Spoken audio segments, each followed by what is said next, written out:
I learned to let go the hard way. I'll always remember Saturday, the 14th of May, 2016. It began like most Saturdays with me out riding with the group.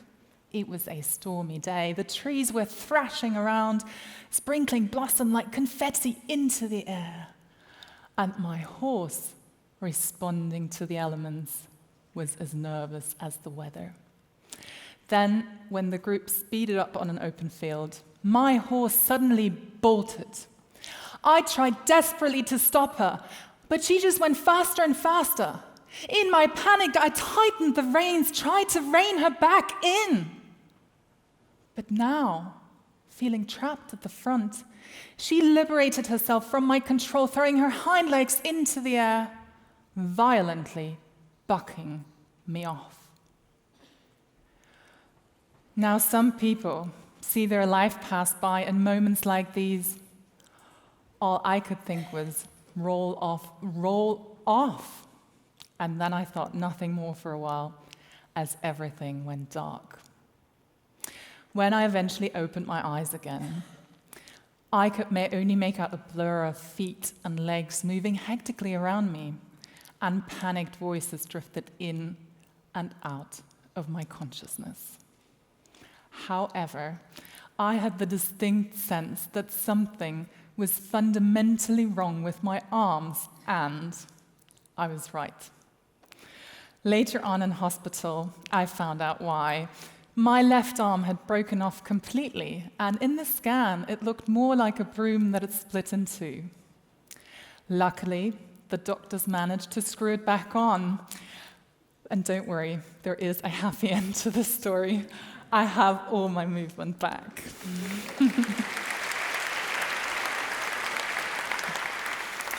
Next day after the operation, I was still high on morphine, but I had one burning question on my mind to ask the doctor when she came to my hospital room.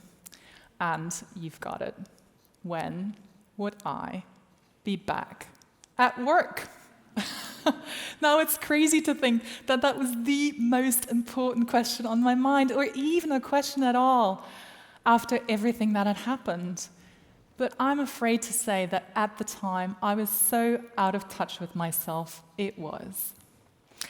I was running a business with thousands of employees, and I felt I needed to communicate when I would be back at work and organize what would happen in the meantime, naturally, all from my hospital bed, strapped to an IUV machine, no questions asked. The doctor smiled back at me benignly and said, very kindly, it will take time. But it's down to your body to decide how long. Now, even though she spoke as though to a 2-year-old, she might just as well have spoken Chinese, because up to that point, my body had had absolutely no say in the running of my life. Everything had been a question of my will and determination. Now, can I ask you, put yourself in my shoes. What time frame would you have fixed? In my out-of-office message, I wrote that I would be back within 3 weeks. Now, 2 weeks on holiday with someone covering for me were just about acceptable. 3 weeks were already a stretch. In fact, it almost felt like a sabbatical. But to my absolute horror, even 3 weeks weren't nearly enough. Despite all my will and determination, it didn't work. This was not a matter of weeks, but of months. And that turned out to be a surprise to nobody but me. In the end, I was away in rehabilitation for 6 weeks, returning home to be nursed by my parents for the final stretch. Here I was, a CEO back in her childhood bedroom, needing help even to go to the bathroom. It should have been a great lesson, but at the time, I refused to see it.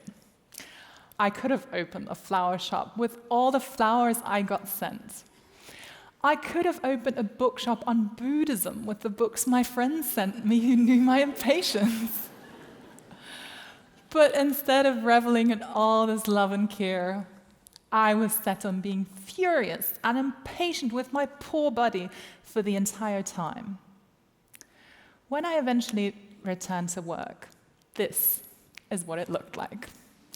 During physiotherapy, it had transpired that my right hand had also fractured in various places, and it was now in a cast, while the left arm was still in a sling.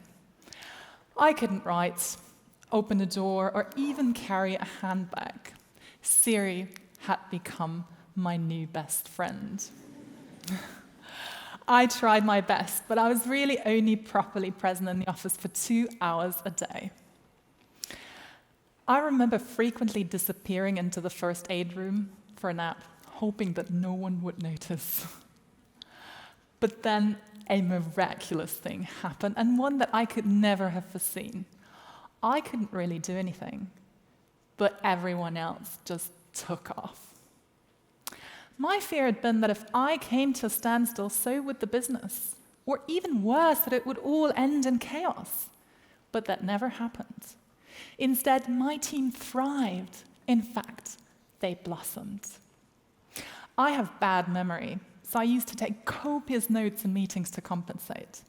As this was no longer an option, I just focused on the few things I could remember. And it's probably no surprise to you that from this moment on, meetings were so much more productive and always ended on time. As I couldn't write emails anymore, I just went up to people, to the desk, or phoned them up. And it turned out to be a revolutionary step, as other colleagues also started to do this, and we suddenly aligned so much more quickly. And with me being less present overall, sometimes the team just got on with it and skipped entire alignment loops altogether. For example, they chose one product in the innovation pipeline that I had been particularly skeptical about. They tested it in the market and surprised me with the sales results, which were extraordinary. And it wasn't just this one product. Across the board, we had the best results we had ever had. And suddenly, I had an epiphany. This was because I allowed them the space they needed. I realized I was standing in one of these magical moments that you read about when it all suddenly comes together. I let go, and everyone thrived. I call this the power of letting go, and today I want to share this power with you so you can all experience this without breaking any bones first. Now, the power of letting go is all about giving up control. I know no one in this room is going to stand up and proudly declare themselves a control freak. And yet, it's amazing how much we all invest in believing in control. Counting our calories, tracking our kids, asking to be CC'd in emails at work, and the list goes on and on. But all these attempts are completely futile. Life is simply beyond control. The biggest lesson the accident has taught me is control is an illusion. The price we pay for control is enormous. We control because we think it will make us happier and it will yield better results. But the opposite is true. Energy follows attention. So when we invest a lot of attention in something we don't want, we get exactly that.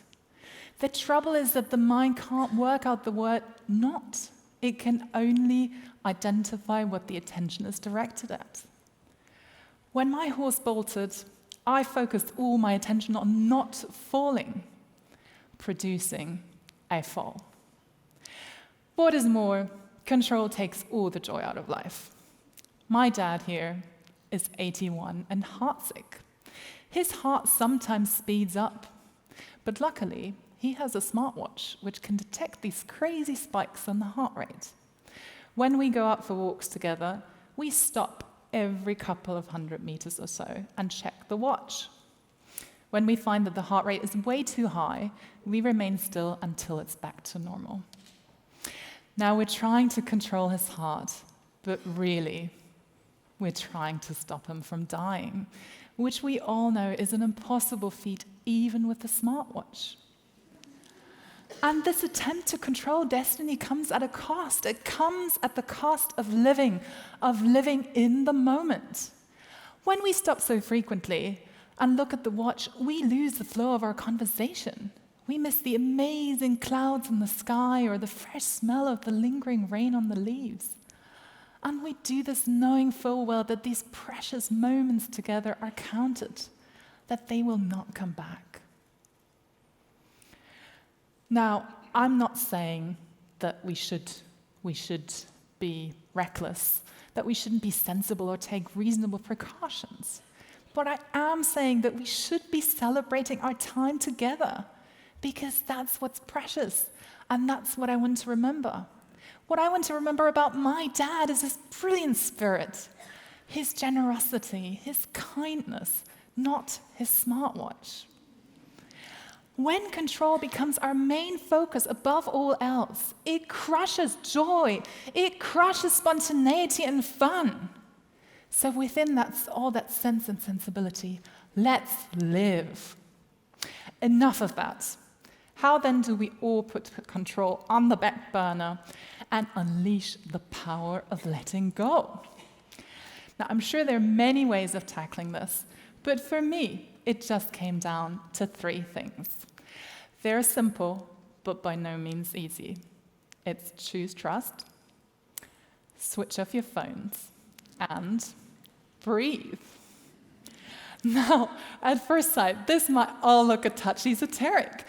And frankly, if someone had told me before the accident that one day I would be standing here and giving a TED talk identifying breathing amongst other things as being key to success and not just to remaining alive, I would have laughed them out of the room. But trust me, it isn't esoteric at all. There are plenty of studies proving scientifically how trust, digital detox, and meditation all enhance our performance. And this has been my personal formula for success ever since the accident. And to be honest, it's been absolutely transformational, leading not just to better results in business, as I described to you, but also to more happiness in the rest of my life. So let's start with trust then. Trust is the antidote to control, and it's the biggest discovery I made thanks to the accident. I'd say it was my failure to trust that caused the accident in the first place. My failure to trust my horse, my failure, frankly, to trust myself and my ability to ride at breakneck speed. Then, when I was literally forced to let go of the reins and trust my team, it worked wonders. So when the arms had healed, I chose to trust consciously whenever I felt that inclination to control. Now, of course, there are people who say that trust has to be earned. But here's the thing, trust cannot be earned. Either you trust or you don't. So next time you feel an inclination to step in with control, try out trust instead and see what happens. And if it goes wrong, try again. Because those of us who used to get our results through control, it takes practice over and over again until trust becomes a habit. But it's really worth trying, because you will likely excel or even transcend yourself. Fear reduces the vision of what we think is possible. Trust opens it up. We can suddenly do things that we always dreamt of but never dared. The most fantastic acts of bravery and courage in history were all fueled by trust, like Philippe Petitier walking on a tightrope between the Twin Towers of New York with no safety net. Had he for one moment thought of controlling the possibility of falling to death, he would have done just that. No, he was full of trust, and that's why he managed this amazing feat. On to number 2, switch off your phones. I'm serious. Before the accident, my phone was always on. I would fly into a city, and on the way to the meeting, I'd be so absorbed by my smartphone that back home at night, I couldn't tell you what the weather had been like. Then during rehabilitation, I switched off my phone for large stretches of time. I had to in order to recover. And I am convinced that that was vital to letting go, because I practically switched off the outside in which I had been so absorbed. Now, switching off the outside is a real challenge these days, because our smartphones have become little tyrants in our pockets, constantly absorbing us with new messages, with app notifications, with updates on our popularity. Which followers have liked us or left us? We are lost in outside approval. Let's be honest. How many of us are going to pull out our phones first thing before the next talk? Or dare I ask, already have our phones in hand? Isn't it frightening? That is the outside exerting its control over us and us fully consenting to it for fear of missing out. We have to switch off our phones if we really want to let go. And the wonderful thing is, there is a button for it. The switch off buttons. Use it. So, on to the third and last element of unleashing the power of letting go. It's choose trust. Switch off your phones and breathe. Now, breathing is the most reliable method to stop the control our minds exert over us. Our mind is a fantastic lieutenant, but it's not a good captain. And yet that is what the mind has us believe most of the time. So if we really want to let go, we have to switch off our minds just like we switch off our phones. I mentioned to you that before the accident, my mind was fully in charge of my life, to my peril. Then, during rehabilitation, I learned to pause and breathe and calm my furious monkey mind. Then, I stepped back into the frenzy of business life. And trust me, frenzy it is, for today, I'm the co-founder and CEO of a rapidly growing startup, busier than ever before. But having discovered that the productivity of Silicon Valley, Hollywood, and Wall Street is all fueled by transcendental meditation, I decided I needed to learn it myself. At first, I thought all this time I was now investing in meditating would diminish my success. But in fact, the energy, creativity, and the emotional calm it gives me creates it. Now, for all of those who think, when on earth am I to fit this in? I understand you so well, and I have good news for you. You don't need to start with full-on meditation for 40 minutes a day. You can easily start with just breathing for 2. 2 minutes before you pick up the baby, 2 minutes closing your eyes before an important meeting, 2 minutes stepping outside to breathe some fresh air. So that's it. That is how I unleashed the power of letting go, which I wanted to share with all of you today. But now, of course, it's down to you to decide whether to let go. I know this is going to sound so strange, but I'm really grateful for that writing excellence, for waking me up, for forcing me to let go of the reins, allowing life to take over. I have never looked back, and I hope neither will you. Thank you.